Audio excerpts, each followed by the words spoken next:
அடியேன் உன்னிடத்திலே முழுமையாக சரணடைந்து விட்டேன் என்று எவன் ஒருவன் பெருமாளை வேண்டுகிறானோ, இந்த பகவானிடத்திலே முழுமையாக சரணடைகிறானோ, அந்த பாதங்களிலே சரணடைகிறானோ, அவனை இறைவன் நிச்சயமாக ரட்சிப்பார். பெருமாள் வழிபாட்டிலேயே மிகச்சிறந்த வழிபாடு எது அப்படின்னு சொல்லி பார்த்தோம்னா இது சரணாகதி என்பதுதான்.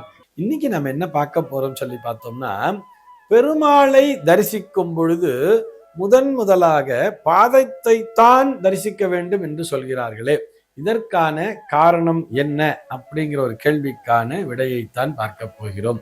முதல்ல பெருமாளை தரிசிக்கிறோம்னு வரும்பொழுது முதல்ல எடுத்த உடனேயே பாதத்தை மட்டும்தான் பார்க்கணுங்கிற மாதிரி கண்டிஷன் எதுவுமே கிடையாது.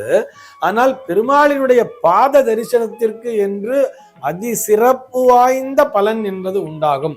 நீ எங்க பாதத்தை தரிசனம் பண்ணாம போயிடுவியோ அப்படிங்கிறத நினைவூட்டுவதற்காகத்தான் பாதத்தை தரிசனம் பண்ணுன்னு சொல்லி அந்த திரு பாதங்களுடைய தரிசனத்திற்கு அத்தனை முக்கியத்துவத்தை கொடுத்திருக்கிறார்கள். நம்ம கோயிலுக்குள்ள போகும்பொழுது உதாரணத்துக்கு இப்படி எடுத்துப்போம், ஒரு திருமலை தரிசனம்னே போறோம்னு வச்சுப்போம். நம்ம திருப்பதி திருமலை அந்த சன்னதிக்குள்ள போகும்போது எப்படா அந்த இடத்துக்கு போவோம்னு காத்துட்டு இருப்போம். கியூல ரொம்ப நேரமா நின்று இருப்போம். அப்படி உள்ள போகும்பொழுது நேரா போகும்பொழுது சுவாமியோட முகத்தை பார்த்துட மாட்டோமா அப்படிங்கிற ஏக்கம் தானே நமக்கு இருக்கும். அப்படியே நேரா போகும்போதே கோவிந்தா கோவிந்தான்னு சொல்லிட்டு அந்த பெருமாளினுடைய திருமுகத்தை கண்டு தரிசித்துக் கொண்டே ஓடுவோம் தெரியுமா, அப்படியே போயிட்டே இருப்போம் தெரியுமா. அந்த நேரத்துல எங்க அவருடைய பாதத்தை தரிசிக்காம போயிட போறோமோ, மறந்து விடுவோமோ என்பதால் தான் முதல்ல பாதத்தை தரிசனம் பண்ணுங்கிறார். இதற்கு என்று சொன்னால் அந்த பாத தரிசனங்களுக்கு அத்தனை மகத்துவம் என்பது உண்டு. அதாவது நம்ம இந்த சரணாகதின்னு சொல்றா இல்லையா, அடியேன் உன்னிடத்திலே முழுமையாக சரணடைந்து விட்டேன் என்று எவன் ஒருவன் பெருமாளை வேண்டுகிறானோ, இந்த பகவானிடத்திலே முழுமையாக சரணடைகிறானோ, அந்த பாதங்களிலே சரணடைகிறானோ, அவனை இறைவன் நிச்சயமாக ரட்சிப்பார், காப்பாற்றுவார் என்கின்ற நம்பிக்கையானது நம்ம இடத்திலே பதிய வைக்கப்பட்டிருக்கிறது. இதுதானே நிஜமும் கூட. நம்ம குறிப்பா இந்த கோவிந்தராஜ பெருமாள், அந்த ரங்கநாத பெருமாள்லாம் சொல்லுவா தெரியுமா, பள்ளிக்கொண்ட பெருமாள் இருக்கின்ற சன்னதியெல்லாம் பார்க்கலாம். நமக்கு இங்க இருந்து தரிசனம் பண்ணும் பொழுது ரொம்ப பெருசா இருக்காரு பெருமாள் சொன்னா பாதம் தெரியாது, அப்படி போய் எட்டி பார்க்கிற மாதிரி இருக்கும். இந்த திருப்பாதங்களை தரிசித்து வந்தாலும் கூட அந்த பிரகாரத்தை சுத்தி வரும்போது பார்த்தோம்னா அங்க ரங்கநாதர் திருவடிகள்ல தனியா வச்சிருப்பா, ஒரு பாத தரிசனத்துக்குன்னே தனியா பாதங்களை வைத்திருப்பார்கள், பெருமாள் பாதம்னு சொல்லிட்டு. அந்த பாத தரிசனத்திற்கு என்று அத்தனை மகத்துவம் உண்டுன்னு சொல்றார். அந்த திருப்பாத தரிசனம் என்பது இருக்கிறது அல்லவா, இதுதான் அந்த சரணாகதியை பற்றி பேசுகிறது. பெருமாள் வழிபாட்டிலேயே மிகச்சிறந்த வழிபாடு எது அப்படின்னு சொல்லி பார்த்தோம்னா இது சரணாகதி என்பதுதான். பக்தி என்று வரும்பொழுது அந்த நவவித பக்தியிலேயே பார்த்தோம்னா இந்த சரணாகதி என்கின்ற பக்தி தான் நம்மை உயர்ந்த நிலைக்கு கொண்டு செல்லும் அப்படின்னு சொல்றார். சரணம்னு சொன்னா என்ன அர்த்தம்? சரணம் சொன்னா உன்னை வணங்குகிறேன், இங்கே உன்னுடைய திரு பாதங்களிலே வணங்குகிறேன். சரணம்னு சொன்னா அதுதானே குறிக்கிறது. ஆக அந்த சரணாகதியை குறிப்பதுதான். அதுவும் பார்த்தோம்னா விபீஷண சரணாகதிக்கு அத்தனை சிறப்பம்சம் கொடுத்து பேசுவார்கள் ராமாயணத்தை உபன்யாசம் செய்பவர்கள். விபீஷண சரணாகதி என்பதுதான் ராமாயணத்திலேயே மிகச்சிறந்த பலனை தரக்கூடிய ஒரு பகுதியாகவே பார்க்கப்படுகிறது. அத்தனை சிறப்பம்சம் உண்டு அந்த விபீஷண சரணாகதிக்கு. எதற்காக?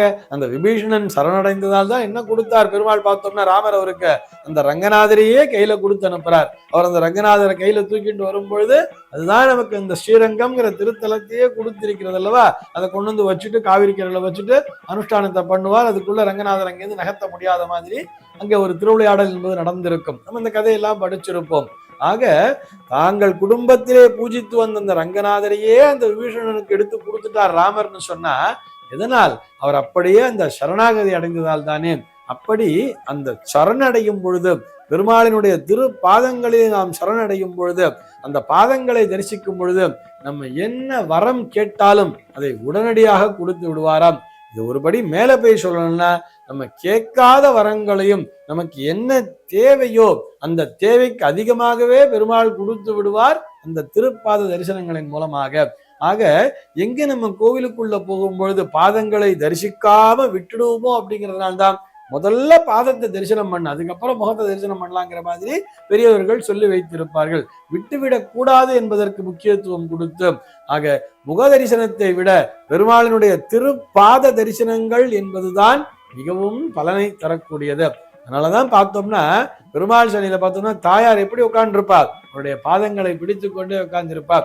இந்த பக்கமும் தாயார் சிரசை தாங்கி பிடித்து கொண்டிருப்பார். இருந்தாலும் நம்முடைய கண்கள் நேரா அந்த திருப்பாதங்களுக்கு செல்கிறது அல்லவா, அதான் பாதத்தை பிடிச்சிக்கோ அப்படிங்கிறார். நமக்கு ஒரு சின்ன இன்சிடென்ட் கூட ஞாபகத்துக்கு வருமே.